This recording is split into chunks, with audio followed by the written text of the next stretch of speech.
नमस्कार दोस्तों। स्वागत है आप सभी का हमारे चैनल भक्ति ज्ञान में। दोस्तों, आज हम आपको अपने चैनल के माध्यम से श्रीमद् भागवत महापुराण के 6वें अध्याय की कथा का श्रवण करा रहे हैं, जिसमें हम जानेंगे सप्ताह यज्ञ की विधि। श्री सनकादि कहते हैं, नारद जी, अब हम आपको सप्ताह श्रवण की विधि बताते हैं। यह विधि प्राय लोगों की सहायता और धन से साध्य कही गई है।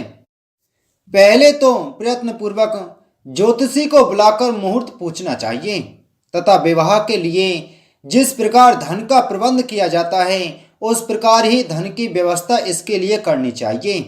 कथा आरंभ करने में भाद्रपद, आश्विन, कार्तिक, मार्गशीर्ष, आषाढ़ और श्रावण के 6 महीने श्रोताओं के लिए मोक्ष की प्राप्ति के कारण हैं।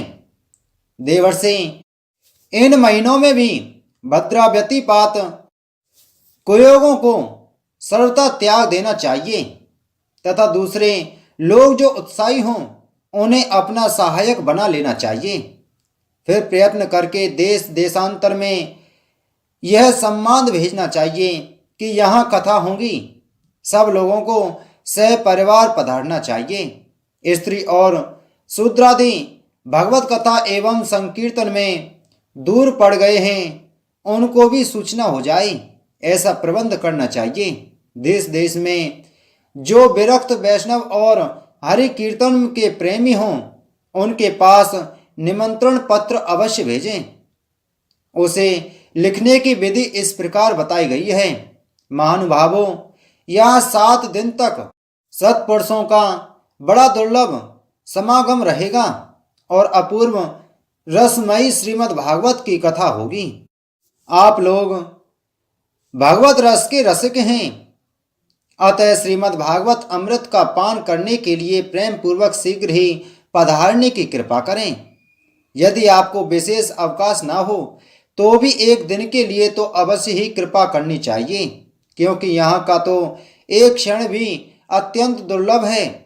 इस प्रकार विनय पूर्वक उन्हें निमंत्रित करें और जो लोग आए उनके लिए यथोचित निवास स्थान का प्रबंध करें। कथा का श्रवण किसी भी तीर्थ में, वन में अथवा अपने घर पर भी अच्छा माना गया है। जहाँ लंबा चौड़ा मैदान हो वहीं कथा स्थल रखना चाहिए। भूमि का शोधन, मार्जन और लेपन करके रंग बिरंगी धातुओं से चौक पूरे। घर की सारी सामग्री उठाकर एक कोने में रख दे। 5 दिन पहले से ही प्रयत्न पूर्वक बहुत से बिछाने के वस्त्र एकत्र कर लें तथा केले के खम्भों से सुशोभित एक ऊंचा केले के खम्भों का मंडप तैयार करावे। उसे सब ओर फल, पुष्प, पत्र और चंदोवे से अलंकृत करें तथा चारों ओर झाड़ियां लगाकर तरह तरह के सामानों से सजा दें। उस मंडप में कुछ ऊंचाई पर 7 विशाल लोकों की कल्पना करें और उनमें विरक्त ब्राह्मणों को बुला बुलाकर बैठाएं। आगे की ओर उनके लिए वहां यथोचित आसन तैयार रखें। इनके पीछे वक्ता के लिए भी एक दिव्य सिंहासन का प्रबंध करें। यदि वक्ता का मुख उत्तर की ओर रहे तो श्रोता पूर्वाभिमुख होकर बैठें और यदि वक्ता पूर्वाभिमुख होकर रहे तो श्रोताओं को उत्तर की ओर मुख करके बैठना चाहिए अथवा वक्ता और श्रोता को पूर्व मुख होकर बैठना चाहिए। देश काल आदि को जानने वाले महानुभावों ने श्रोता के लिए ऐसा ही नियम बताया है। जो वेद शास्त्र की स्पष्ट व्याख्या करने में समर्थ हो, तरह तरह के दृष्टांत दे सकता हो तथा विवेकी और अत्यंत निष्प्रह हो, ऐसे विरक्त और विष्णु भक्त ब्राह्मण को वक्ता बनाना चाहिए। श्रीमद् भागवत के प्रवचनों में ऐसे लोगों को नियुक्त नहीं करना चाहिए जो पंडित होने पर भी अनेक धर्मों के चक्कर में पड़े हुए स्त्री लंपट एवं पाखंड के प्रचारक हों। वक्ता के पास ही उसकी सहायता के लिए एक वैसा ही विद्वान और स्थापित करना चाहिए, वह भी सब प्रकार के संशयों की निवृत्ति करने में समर्थ और लोगों को समझाने में कुशल हो। कथा प्रारंभ के दिन से एक दिन पूर्व व्रत ग्रहण करने के लिए वक्ता को क्षौर करा लेना चाहिए तथा अरुणोदय के समय शौच से निवृत्त होकर अच्छी तरह स्नान करें और संध्यादि अपने नित्य कर्मों को संक्षेप से समाप्त करके कथा के विग्रहों की निवृत्ति के लिए गणेश जी का पूजन करें। तदंतर पितृगण का तर्पण कर पूर्व पापों की शुद्धि के लिए प्रायश्चित करें और एक मंडप बनाकर उसमें श्री हरि को स्थापित करें। फिर भगवान श्री कृष्ण को लक्ष्य करके मंत्रोच्चारण पूर्वक क्रमश षोडशोपचार विधि से पूजन करें और उसके पश्चात प्रदक्षिणा तथा नमस्कार आदि कर इस प्रकार स्तुति करें। करुणा निधान, मैं संसार सागर में डूबा हुआ और बड़ा दीन हूँ। कर्मों के मोह रूपी ग्रह ने मुझे पकड़ रखा है। आप इस संसार सागर से मेरा उद्धार कीजिए। इसके पश्चात धूप दीप आदि सामग्रियों से श्रीमद् भागवत की भी बड़े उत्साह और प्रीति पूर्वक विधि विधान से पूजा करें।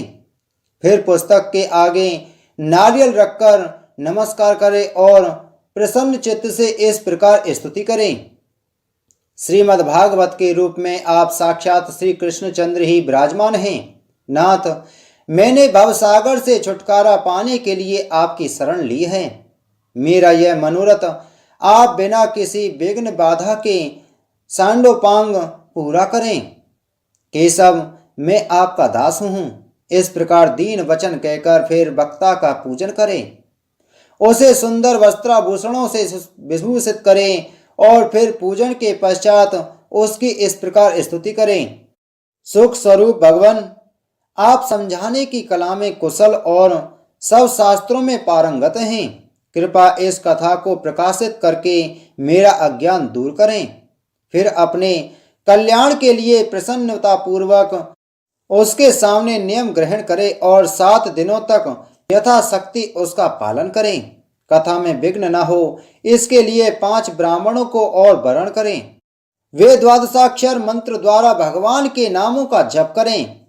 फिर ब्राह्मण अन्य विष्णु भक्त एवं कीर्तन करने वालों को नमस्कार करके उनकी पूजा करें और उनकी आज्ञा पाकर स्वयं भी आसन पर बैठ जाए।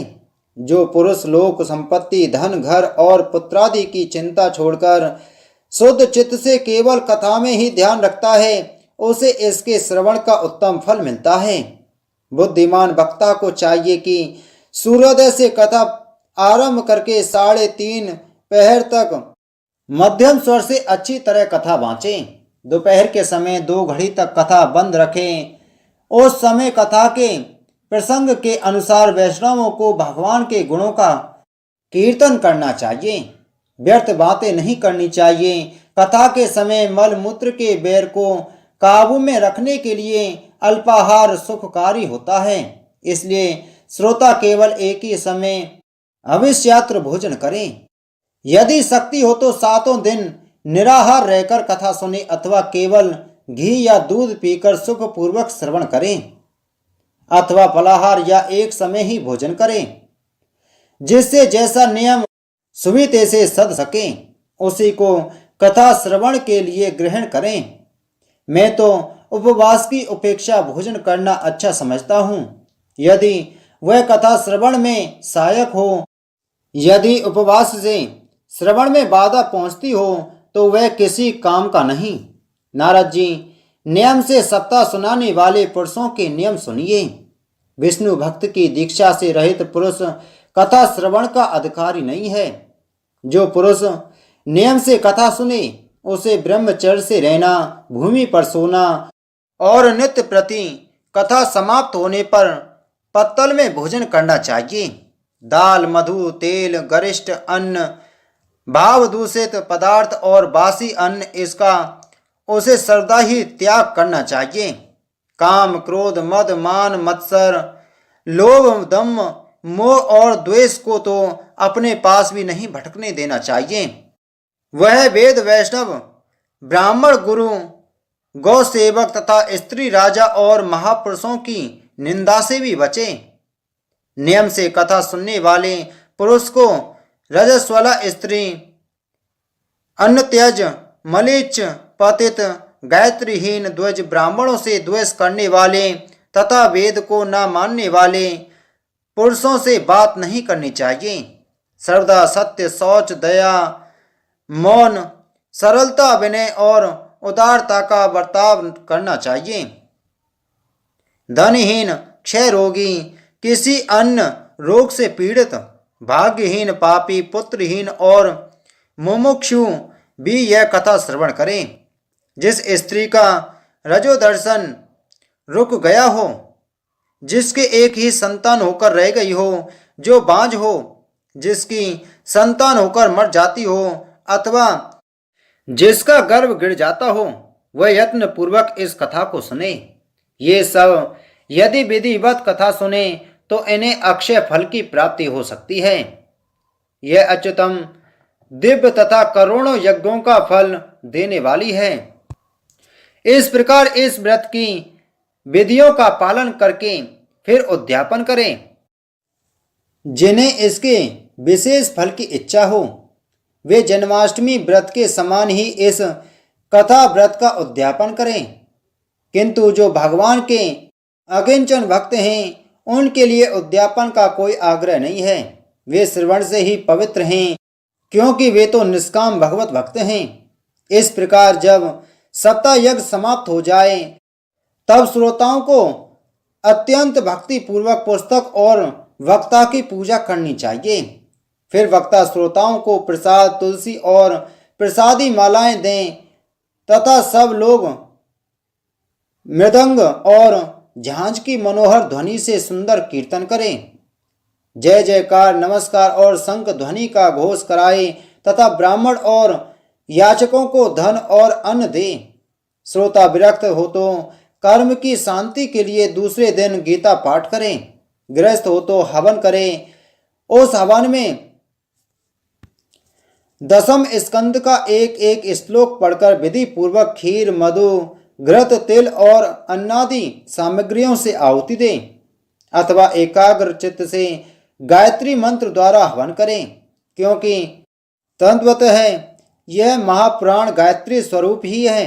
होम करने की शक्ति ना हो तो उसका फल प्राप्त करने के लिए ब्राह्मण को हवन सामग्री दान करें तथा नाना प्रकार की त्रुटियों को दूर करने के लिए और विधि में फिर जो न्यूनाधिकता रह गई हो, उसके दोषों की शांति के लिए विष्णु सहस्त्र नाम का पाठ करें। उससे सभी कर्म सफल हो जाते हैं, क्योंकि कोई भी कर्म इससे बढ़कर नहीं है।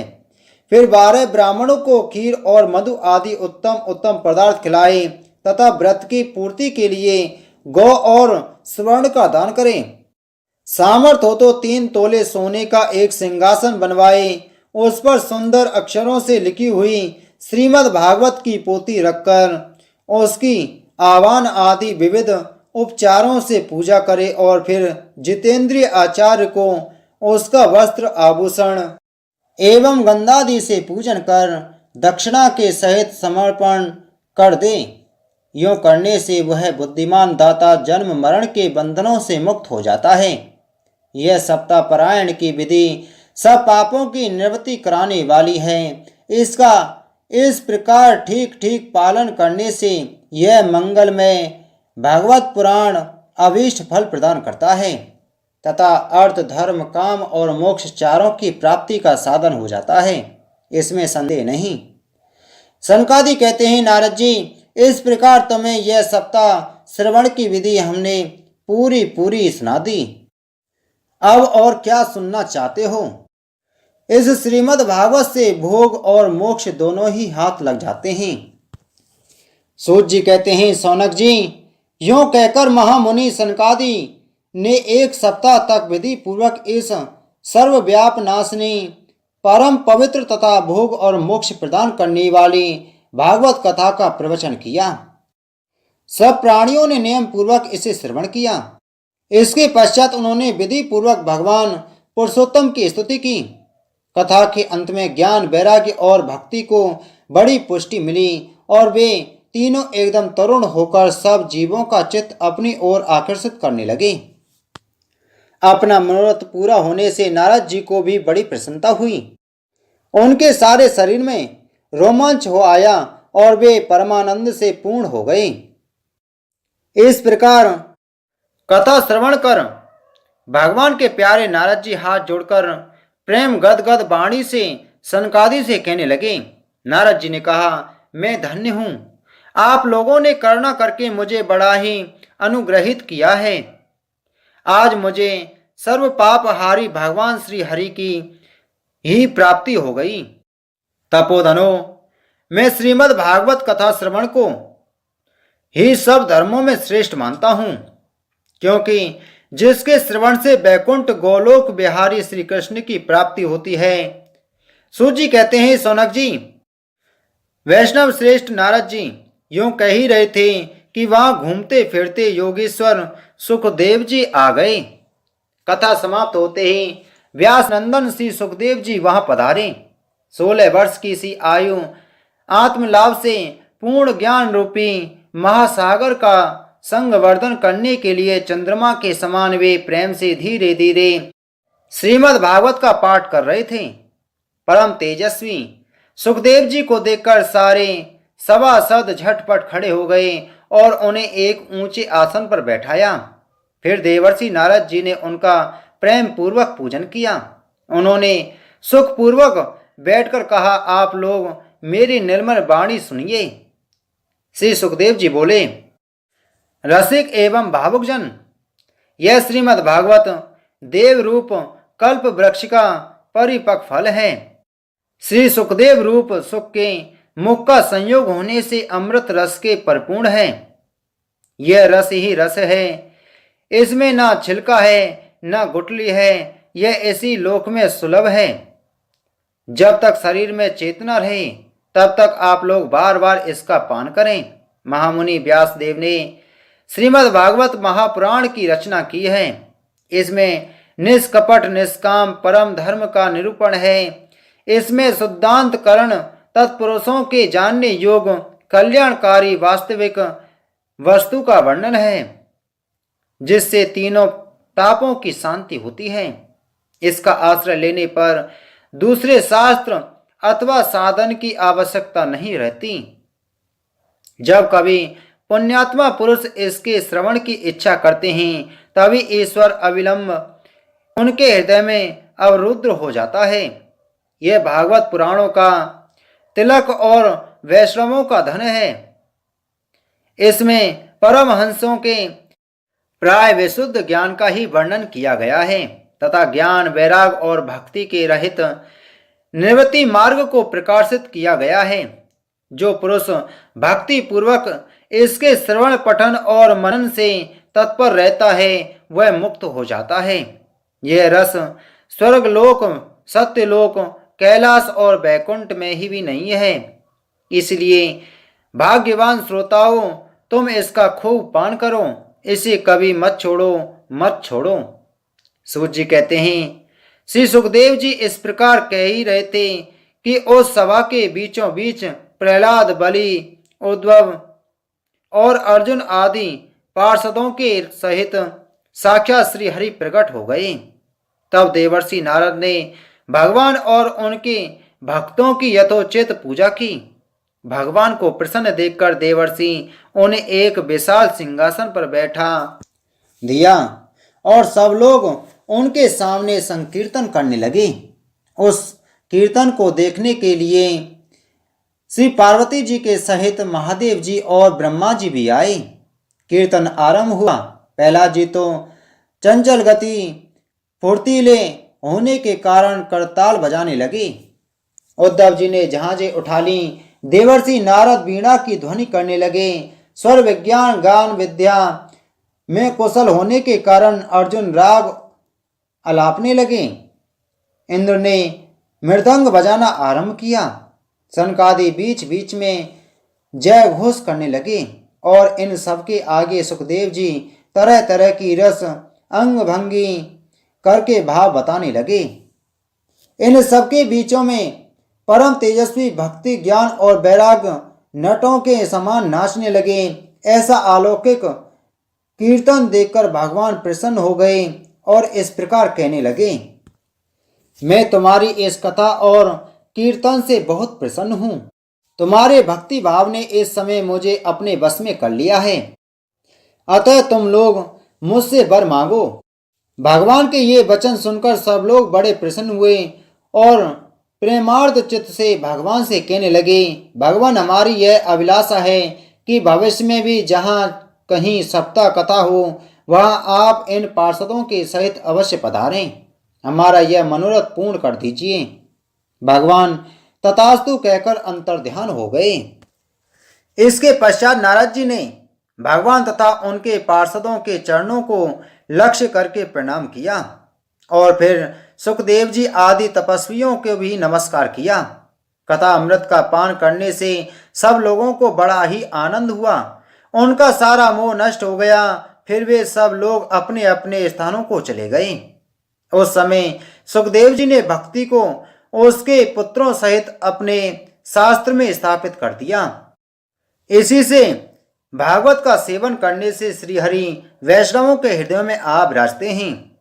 जो लोग दरिद्रता के दुख ज्वर की ज्वाला से दुग्ध हो रहे हैं, जिन माया पिशाच ने रौन डाला है तथा जो संसार समुद्र में डूब रहे हैं, उनका कल्याण करने के लिए श्रीमद् भागवत सिंहनाद कर रहा है।